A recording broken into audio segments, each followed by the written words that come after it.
Yeah, man, what they do. Thank you for tapping in with Channel 31. Please don't forget to like, comment, and subscribe, and show some love to your boy channel. Alright, so we back with another box score breakdown. You know what I'm saying? So today we got the Minnesota Timberwolves versus Phoenix Suns.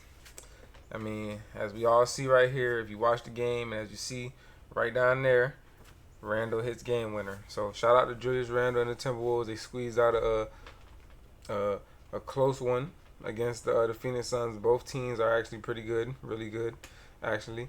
And it's crazy because the Suns were really in control of the game, and they kind of like gave it away. There was some key plays down the stretch, and Timberwolves just executed. But so the biggest lead for the Suns, like I said, the Suns pretty much controlled the game for majority of the game. So that's why it was really a tough loss because the Timberwolves just kept fighting and fighting, and they ended up, pulling out at the end. But Suns' biggest lead was 16. The times the game was tied was only one time. So the game only tied one time. The longest run was 10, which had to been by, by them, by the Suns. The biggest lead for the Timberwolves was only 3. So the Timberwolves' biggest lead was 3. So the biggest lead they had was pretty much that 3 that Randle gave them. The lead changed only 3 times. So it wasn't a lot of the game that it was close. I mean, I'm not even gonna say close, but let's just say that the Timberwolves weren't more say in control of the game. They took control of the game at the last second and in the last minute of the fourth quarter. Suns pretty much had control of the game for a majority of the game, but Timberwolves was able to pull it out in the end. All right, my bad for all that rambling. But we're going to get into the leading players. So Devin Booker, if you know, you know. My guy had 44. Julius Randle with the big 35. Mason Plumlee had 8 rebounds. Rudy Gobert had 10. Tyus Jones had 11 assists. Julius Randle had 7. D-Book had a block, and Rudy had 4 blocks. Shout out to Rudy. All right, so we all know the Timberwolves won. Phoenix actually out-rebounded them by 9, so that's why they controlled the game for majority of the game. They actually beat them on the boards. They out assisted them. So Minnesota was able to get more stocks. They got more steals than blocks. Phoenix ended up with 11. Minnesota ended up with 14. Minnesota ended up having less turnovers, so that plays a big factor in the game as well. They had 5 less. Both teams turned the ball over quite a lot. Phoenix had 19 turnovers. Both teams shot really well from the field. So 54% for the Suns, 52% for the Wolves. Both teams shot amazing from the 3. 45% for the 3 for the Suns, 43% for the Wolves. Both teams shot 73% from the free throw line. So pretty much even across the board on everything. Points in the paint, 50 to 48. Teams is even. Second chance points, Minnesota had more by 3, 11 to 14.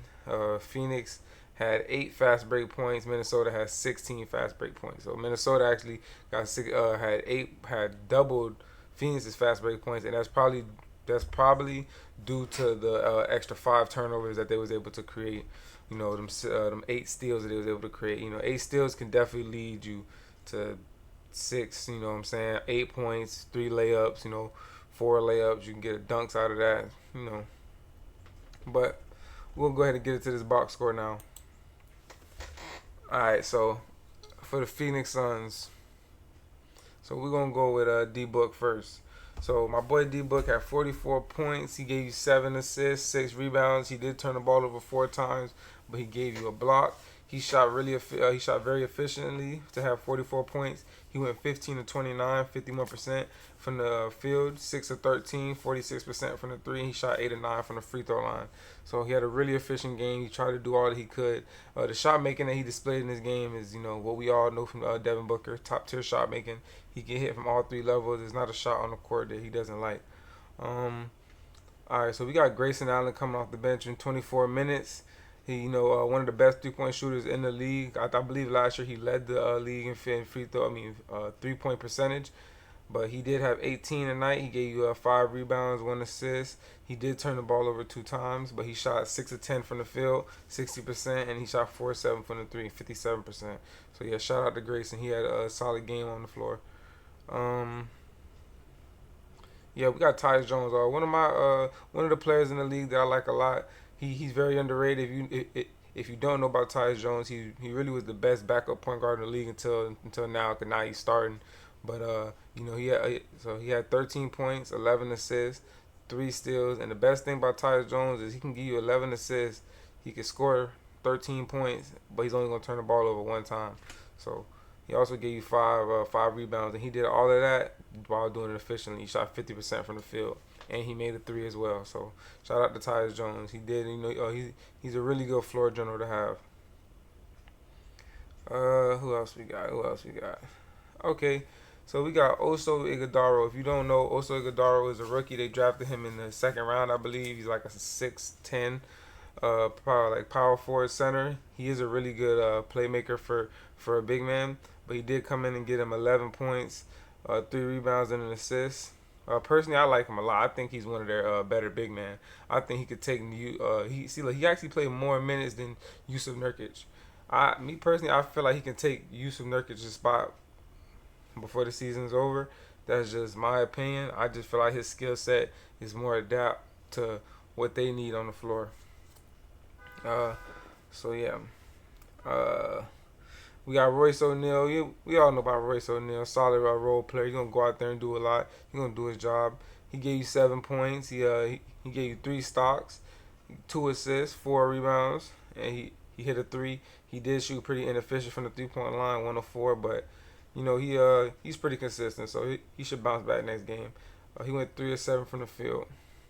Monte Morris had 10 minutes, gave you 5 points. Another guard that's going to take care of the ball. He didn't take care of the ball very well today. He had 2 turnovers. That was a big trend for the Suns. They turned the ball over a lot. Everybody who played pretty much had some turnovers. Josh Okogie gave you 6 points, 16 minutes. He shot 3 or 4, so shout out to Josh. Gave you a steal. See, and this is where the Suns probably came up a little short right here. You got Yusuf Nurkic out there playing. Well, he only played 13 minutes, but he gave you 5 points, 7 rebounds, 1 assist. He really didn't do too much. Then we got Mason Plumlee, 28 minutes, 6 points, 8 rebounds, 4 assists, 1 steal. And then we got Ryan Dunn. I mess with Ryan Dunn. He's a rookie. He came from Virginia. To me, I believe he's the best. I believe that he's the best perimeter defender in this draft. That's just my opinion. But I think that he's gonna be definitely like a all defensive team type of guy for his whole career. That's just my opinion. But yesterday he didn't have a great game. You know what I'm saying? He did only take 2 shots in his 18 minutes. He did miss his 1-3. He has been on fire since he got to the NBA, but he didn't produce his game. And this is where the Suns fell short. If they would have got just a little more production from their star players, not from their star players, but they would have got a little more production from the other starters, the game would have looked a lot different, because they still controlled the game with the lack of production from their starters majority of the game until the end. And then we do know that Bradley Beal and KD was out. That's another factor. So to get into the Timberwolves box score, so we got Julius Randle, player of the game. My guy had 35 points. He did turn the ball over 3 times. That's something to note. But he had 7 assists, 4 rebounds. He shot 11 of 20 from the field, so that's 55%. 5 of 11 from the 3, 45%. 8 of 9 from the free throw line. So not only did he make 5 threes, but he was very aggressive, got to the line, and was able to knock down his free throws. He assisted the ball 7 times and hit the game winner. So shout out to Julius Randle. He did more than his part. All right, then we got my boy Anthony Edwards, Baby Jordan. My boy had 24. You know what I'm saying? This right here, this is showing you that Ant is growing. He only had 24, but he's seen that he had his guy Julius Randle going. He's seen that the team was doing good overall, so he said, I don't need to chuck up a million shots. I'm going to just play within the offense and get what I can get and do it efficiently. And honestly, that is the best thing that you could do. That's the best thing that he could do is to, instead of being the type of guy to stop the ball and force it, just to have a more efficient game. Because the more efficiently he plays, the better his team is going to be able to form around him. Because they're not just watching him chuck up shots, but they're playing around him and getting shots just off of him. But this just goes to show you that he's growing as a player. But 24 points on 14 shots, 9 of 14, 64% from the field, 3 of 7 from the three, 42%, and shot 3 free throws, 100%. He gave you 6 assists, 4 rebounds, and 1 steal. So all around game, and he didn't have to chuck up a million shots.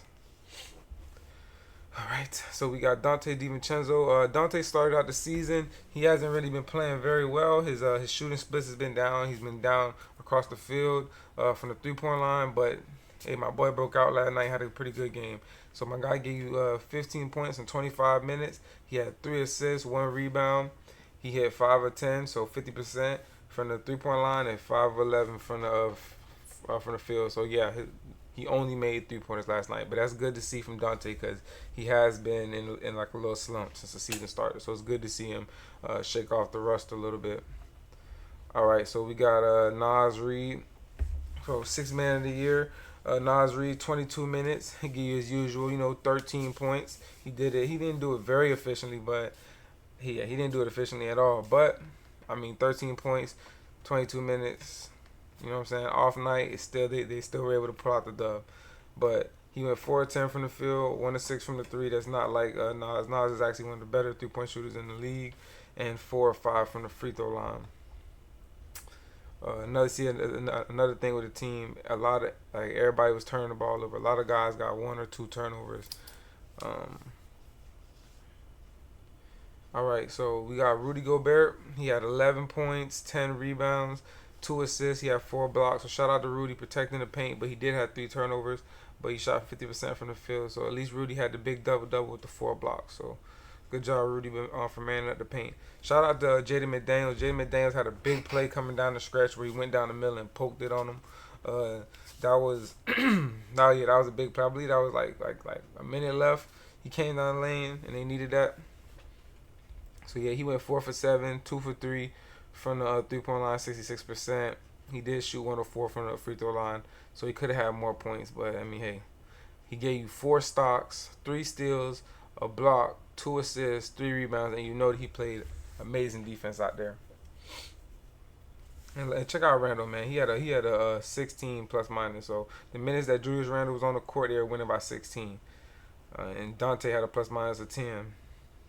Nikhil gave you 8, 4 for 6, his usual. Nikhil's a very good role player. 2 rebounds, 2 assists, 2 turnovers. Rob got in the game, but he didn't really do much. He went 0-2, had a turnover, didn't get a chance to score. And they got to give my boy Rob a little more minutes, man. That ain't even right. But yeah, that's pretty much gonna wrap up the box score. So I mean, pretty much it was just a close net game. You know what I'm saying? D-Book gave it all he had. He fell a little short because his team didn't match his production. I mean, I'm not going to say the whole team, but let's just say that if one of these guys, Ryan Dunn, Mason Plumlee, or Yusuf Nurkic, have 10 points, if one of them have 10 points, not like let alone 2 of them have 10 points. So let's just say 2 of these guys have 10 points, they definitely probably win this game by like 6, 7 points. Even if one of them have 10 points, they probably win this game. So, I mean, it's kind of hard to say. They lost the game really from the turnovers and just the lack of production from the starters. But that's what I think about the game. Let me know what y'all think about the game. I believe Julius Randle's the player of the game. Let me know who y'all think is player of the game. And shit, y'all have a good day.